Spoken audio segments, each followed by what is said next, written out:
બનાસકાંઠામાં વેપારી સાથે લૂંટની ઘટના બની છે। પાલનપુરના ઈદગાહ રોડ પર 2.5 લાખ રોકડ અને સોના ચાંદીના દાગીનાની તફડંચી કરી છે અને નાણાં ધીરનારનો વ્યવસાય કરતા વેપારી સાથે આ ઘટના બની છે। વેપારી દુકાનેથી પોતાના ઘરે જઈને એક્ટિવા પાર્ક કર્યું ત્યારે અજાણ્યા લોકો રોકડ અને દાગીના ભરેલો થેલો હાથમાંથી ઝૂંટવી ફરાર થઈ ગયા હતા। પાલનપુર પૂર્વ પોલીસે સમગ્ર ઘટનાને લઈને વધુ તપાસ હાથ ધરી છે।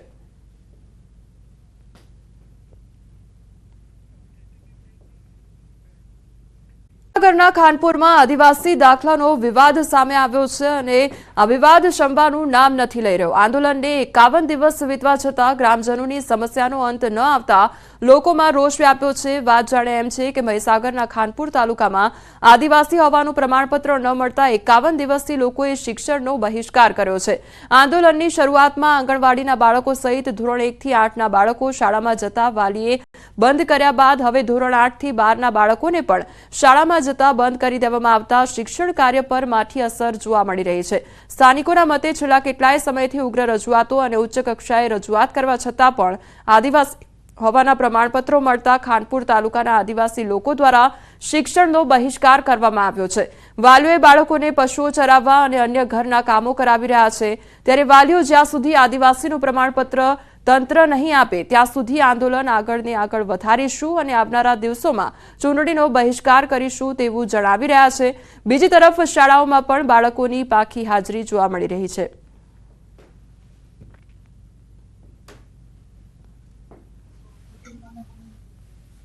મહીસાગર જિલ્લાના ખાનપુર તાલુકામાં આદિવાસીના દાખલાને લઈને છેલ્લા 51 દિવસથી આંદોલનો ચલાવવામાં આવી રહ્યા છે। આજે 51 દિવસ થયા છે।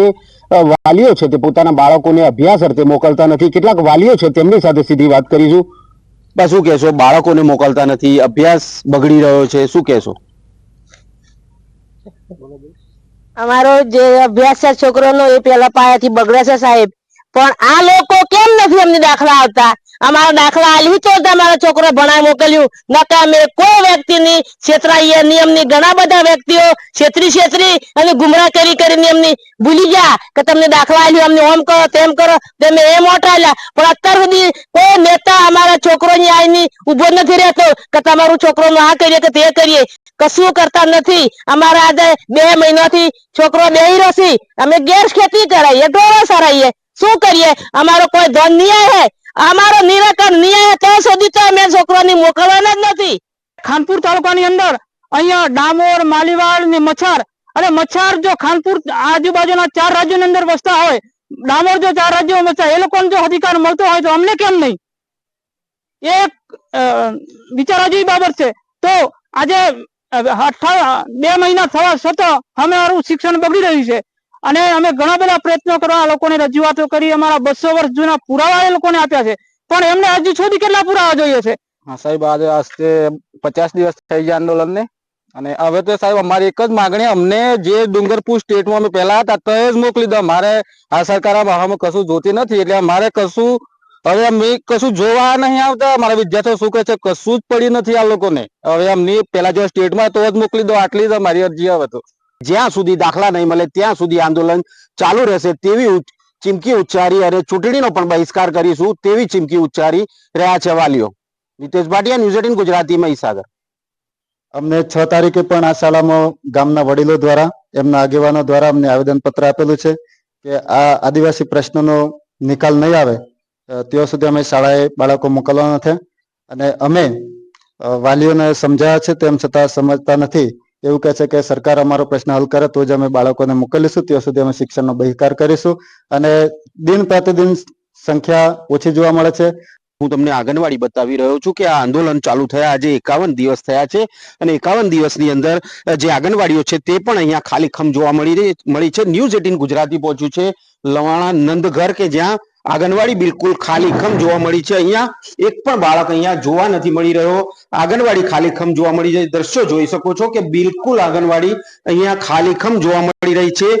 કેટલા એવા આદિવાસી લોકો છે ખાનપુર તાલુકાના, તેમના એક જ માંગ છે અને એક જ માંગને લઈને અડગ અહીંયા જોવા મળી રહ્યા છે। વાત છે દાખલાની કે આદિવાસીનો દાખલો જ્યાં સુધી આપવામાં નહીં આવે ત્યાં સુધી આંગણવાડીથી લઈને 1 થી 12 ધોરણના બાળકોને અત્યારે સ્કૂલે જવાનું બંધ કર્યું છે। કહી શકાય કે પાયાનું શિક્ષણથી લઈ હવે બોર્ડની પણ એક્ઝામ આવી રહી છે, ત્યારે બાળકોનું શિક્ષણ કાર્ય છે તે પણ બગડી રહ્યું છે। ત્યારે હવે આગામી સમયમાં આંદોલન કેવા પ્રકારનો મૂડ લે છે તે જોવું રહ્યું। મિતેશ ભાટિયા, ન્યૂઝ 18 ગુજરાતી, મહીસાગર। હાલ ડુંગળીથી ઉભરાયું છે ગોંડલ માર્કેટિંગ યાર્ડ અને ડુંગળી રાખવાની જગ્યા ન હોવાથી આવક બંધ થઈ છે। 2 લાખ કટ્ટા ડુંગળીની આવક થઈ છે ત્યારે મણ ડુંગળીના ભાવ 200 થી 450 બોલાયા છે। માર્કેટ બહાર ડુંગળી ભરેલા વાહનોની કતાર લાગી છે ત્યારે સૌરાષ્ટ્રનું અગ્રીમ ગણાતું ગોંડલ માર્કેટિંગ યાર્ડ હાલ ડુંગળીના પાકથી ભરચક થઈ ગયું છે। નબળી ક્વોલિટીની 20 કિલો ડુંગળીના ભાવ 200 રૂપિયાની આસપાસ મળ્યા હતા જ્યારે સારી ગુણવત્તાવાળી ડુંગળીના ભાવ 450 રૂપિયા પ્રતિ કિલો મળ્યા હતા। ગોંડલ માર્કેટિંગ હજારો ખેડૂતો ડુંગળીનો પાક વેચવા માટે આવતા હોય છે જેમાં ખાસ કરીને રાજકોટ જિલ્લાના ગ્રામ્ય વિસ્તારો ઉપરાંત આસપાસના જિલ્લા જેવા કે જૂનાગઢ, પોરબંદર, જામનગર સહિતના જિલ્લાના ગ્રામ્ય વિસ્તારમાંથી ખેડૂતો ડુંગળી વેચવા માટે ગોંડલ માર્કેટિંગ યાર્ડ ખાતે આવ્યા હતા। રોડની બંને સાઈડ 8 થી 10 કિલોમીટરની લાઈનો થયેલ હતી।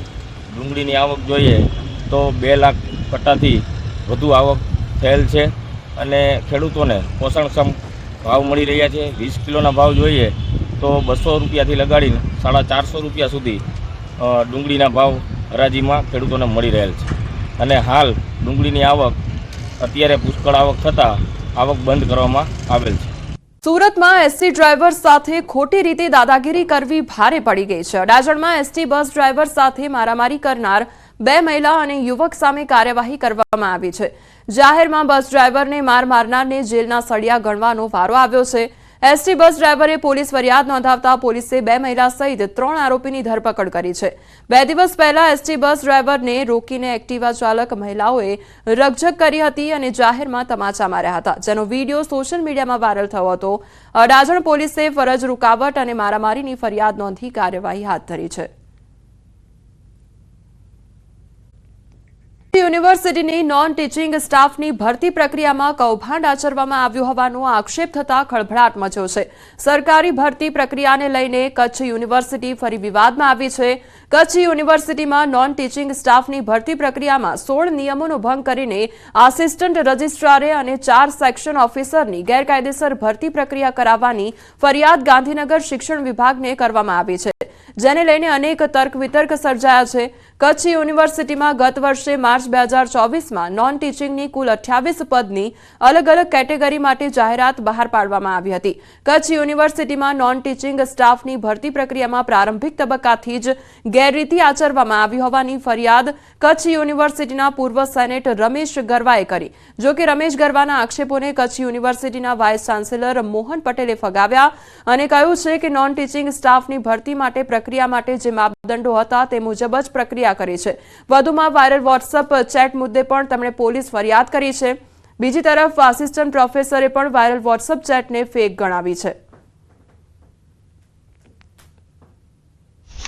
આમાં ટોટલ 12 મહિનામાં જે નોન ટીચિંગની 88 જગ્યાઓ બહાર પડી હતી એ માટેમાં કોઈ પણ ક્રાઇટેરિયાનો કોઈ નક્કી કરેલો પહેલેથી જ જે ફિક્સ ઉમેદવારો સાથે થયા અને મારી પાસે એની ચેટ પણ અમુક જે ઉમેદવારોને અન્યાય થયો છે એ લોકોએ નનામી પત્રથી મને આખી વિગત એની અંદર અલગ અલગ વોટ્સઅપ ચેટ થયેલી છે। એમાં દરેક ઉમેદવારને 12 લાખ રૂપિયા એની પાસેથી માંગવામાં આવ્યા હતા। એ ચેટમાં જે લખેલું છે એ પ્રમાણે દરેક ઉમેદવારોને પર્સનલ ઇન્ટરવ્યૂ માટેના કોલ મોકલવામાં આવ્યા અને કોલના આધારે પર્સનલ ઇન્ટરવ્યૂ કરવામાં આવ્યા અને પર્સનલ ઇન્ટરવ્યૂમાં જે રીતે એક્ટમાં પ્રોવિઝન છે એ પ્રમાણે એ સમિતિ જે હતી એને દરેક ઉમેદવારોના આપણે ઇન્ટરવ્યૂ લીધા। ઇન્ટરવ્યૂના આધારે એમનું સિલેક્શન થયું છે। મને હાથો બનાવીને જે પીડીએફ કોઈ બનાવી છે એ ફ્રોડ છે।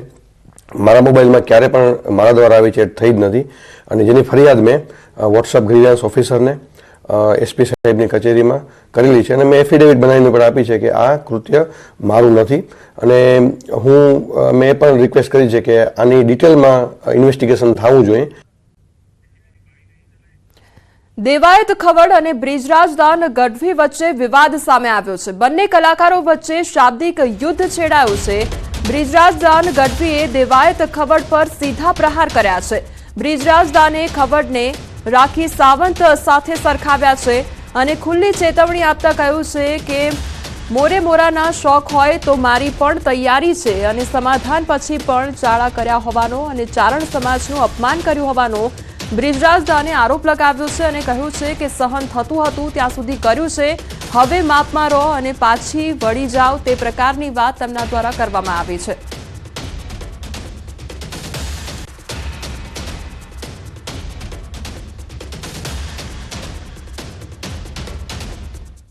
થોડાક દિવસોથી એક જે વિવાદ ચાલી રહ્યો છે, એક ભાઈ એમના સંસ્કાર મુજબ જેમ આવે એમ બોલી રહ્યા છે.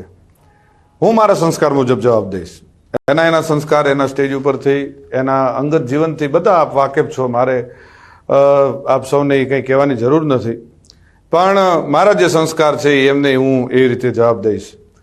એમણે એમ કીધું કે સોનલમાના મંદિરે સમાધાન થયા પછી સોનલમાનો એણે માન ન રાખ્યું, સમાધાનનું માન ન રાખ્યું. તો પહેલી વાત એક કહી કરી દઉં કે 2 વર્ષ એ વાતને વીતી ગયા છે. 2 વર્ષમાં કે મારી આટલા વર્ષોની આ કારકિર્દીમાં તમે કોઈ દિવસ ક્યારેય પણ મને ક્યાંય જોયો કોઈ કલાકારને બીજાની સાથે વિવાદમાં કે કોઈ પણ જાતના બીજા વિવાદમાં મને જોયો કોઈ દિવસ ન બને. હું કોઈ વિવાદમાં ક્યારેય પણ પડવાવાળો માણસ જ નથી. સમાધાન પછી કર્યા છે, પણ જેટલા સહન થતું હતું ત્યાં સુધી સહન કર્યું છે.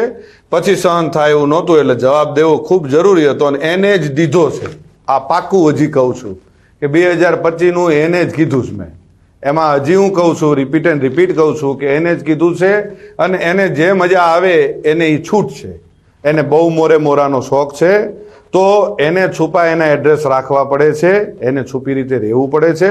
હું જ્યાં રહું છું, જે જગ્યાએ રહું છું, જગ જાહેર રહું છું. અને બીજું હું 50-50ના ટોળા લઈને નીકળવા વાળો માણસ નથી. હું એ બીકણ માણસ નથી. મારે કોઈ બોડીગાર્ડોને બધાને કોઈ કોન્ટ્રાક્ટ ઉપર રાખ. તો દેવાયત ખવડ અને બ્રિજરાજ દાન ગઢવી વચ્ચે વિવાદ વકર્યો છે અને બંને કલાકારો વચ્ચે શાબ્દિક યુદ્ધ છેડાયું છે અને બંને દ્વારા એક બાદ એક પ્રતિક્રિયાઓ પણ આપવામાં આવી છે.